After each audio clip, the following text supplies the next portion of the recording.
Bonjour à tous et bienvenue sur le podcast Le Petit Chef Philosophe, petit frère du podcast Savant Conseil que vous avez été nombreux à suivre durant ces quelques épisodes. Je vous en remercie.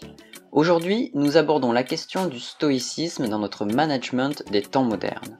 Et quoi de plus parlant pour présenter le stoïcisme que de raconter l'histoire de Mucius Scaevola, jeune guerrier romain. Non, plus que ça, nous raconte Plutarque, c'est un homme doté de toutes les qualités et qui était le meilleur à la guerre. Plutarque, un des narrateurs de cette histoire, est un philosophe romain du tout premier siècle après Jésus-Christ, environ 50 après Jésus-Christ, et l'histoire que nous allons raconter se passe 600 ans plus tôt.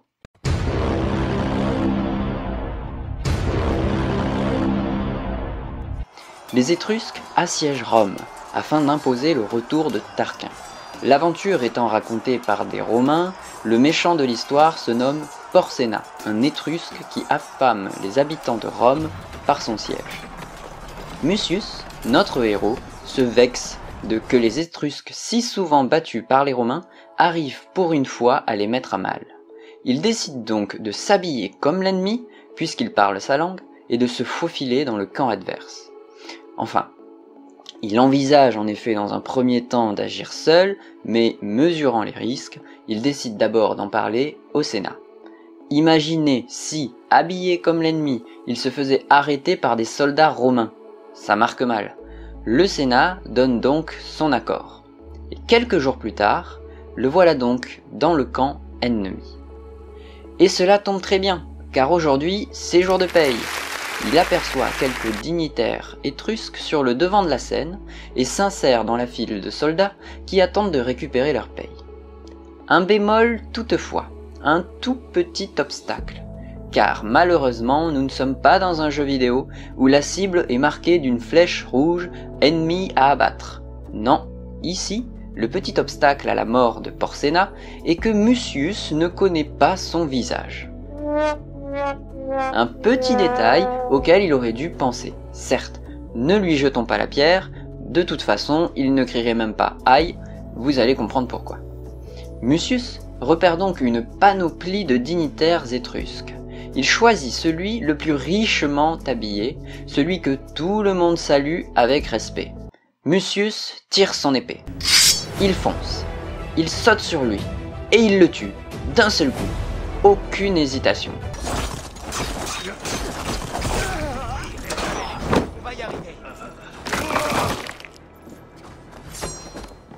Ensuite, il s'enfuit. Le glaive ensanglanté à la main, on le repère, forcément. On l'attrape, on l'arrête, on l'immobilise, on le conduit devant Porséna. Car, en effet, Mucius vient d'assassiner son greffier royal, qui était assis juste à côté de Porséna. Stupéfaction donc de la foule, qui n'a pas compris pourquoi le greffier s'est fait si sauvagement agresser.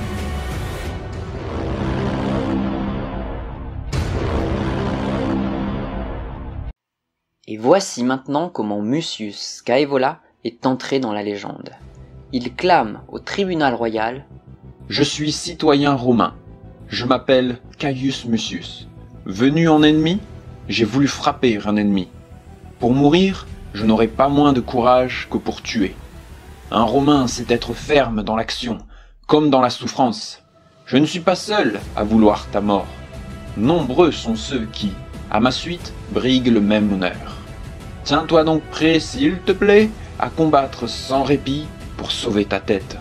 Attends-toi à trouver toujours un ennemi et un glaive à l'entrée de ton palais. Telle est la guerre que te déclare la jeunesse romaine.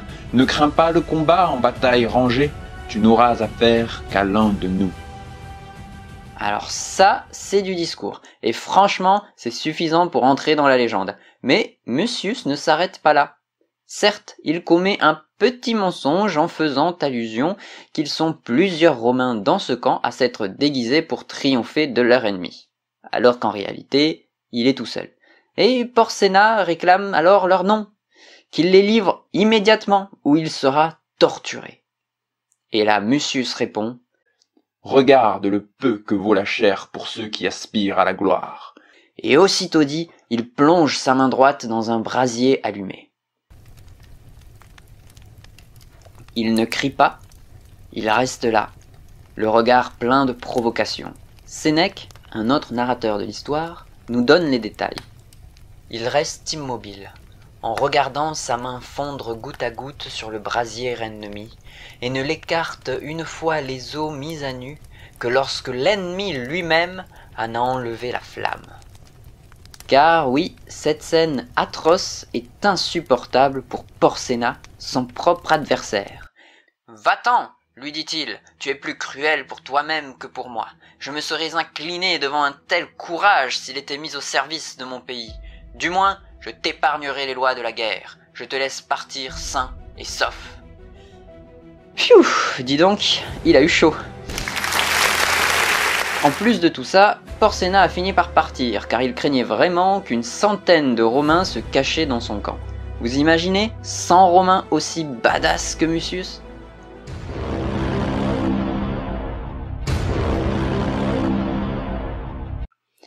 Merci à Plutarque, Sénèque, Tite-Live de nous rapporter cette histoire, ainsi qu'à Michel Onfray de l'avoir fait revivre dans son ouvrage Sagesse. Alors, que tirer de cette histoire, nous autres managers ? Elle est un bel exemple du stoïcisme. Pour définir le stoïcisme, nous racontons souvent l'anecdote d'Épictète. Il faut savoir qu'il existe de nombreuses anecdotes dans la Grèce antique et la Rome antique. Ces anecdotes, pas toujours vraies, sont loin d'être anodines.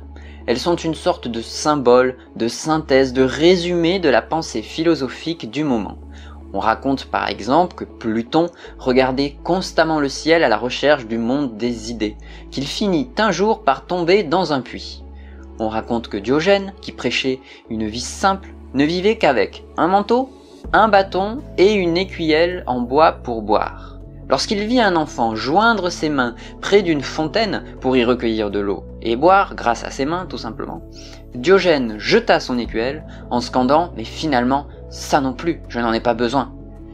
Ainsi, Aristippe de Cyrène dansait sur les tables et se travestissait en femme pour montrer son indifférence au regard des autres. Sénèque se suicida en se tailladant de multiples plaies, Diogène se masturbait sur la place publique, et enfin Épictète se laissa tordre la jambe. Oui, j'en reviens à l'anecdote la plus connue sur le stoïcisme, celle d'Épictète, l'ancien esclave devenu philosophe. Son maître commença par lui tordre la jambe. Épictète, au lieu de crier, lui dit simplement « Si tu continues, elle va casser ». Mais son maître continua et la jambe se rompit, bien évidemment. Et Épictète de dire calmement « Tu vois, je te l'avais dit. Pas un cri, pas une douleur. »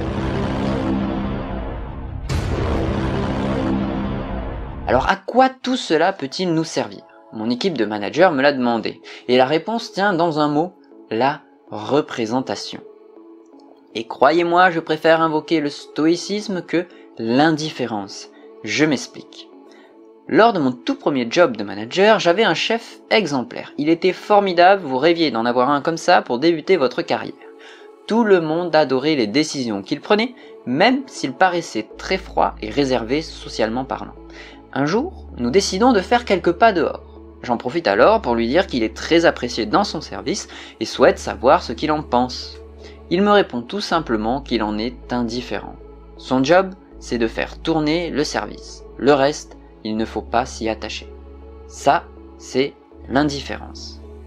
Avec du recul, je trouve ça dommage. Si aujourd'hui, dans les coups durs, mes équipes acceptent une surcharge ponctuelle quand je leur demande, c'est avant tout parce qu'elles ont confiance en moi, et que j'ai confiance en elles. Ainsi, le stoïcisme paraît un bon compromis. Lorsqu'il se passe des événements troublants, durs, douloureux, complexes, qui touchent tout le monde émotionnellement, l'indifférence à leur ressenti n'est pas la solution. Mais le manager est là pour rassurer, fédérer et redonner de l'énergie. On parle alors de représentation. Épictète nous dit qu'il n'y a pas d'existence objective de la douleur. C'est une perception subjective de la situation. Autrement dit, la souffrance est une représentation et, en tant que telle, le pouvoir de mon jugement, de ma volonté est total sur elle. Après un bon entraînement, bien sûr. Voilà donc ce qu'il nous faut retenir de cet épisode. La douleur des moments difficiles, la colère de l'échec, le stress du retard, la peur d'une sanction, toutes ces émotions qui animent les équipes au quotidien, le manager doit leur donner le bon jugement. C'est ainsi qu'il rassure, qu'il fait face à l'adversité. Il change de point de vue. Il cisaille le faux, clame le vrai, il fédère autour de la véritable histoire qui doit diriger l'équipe vers son succès.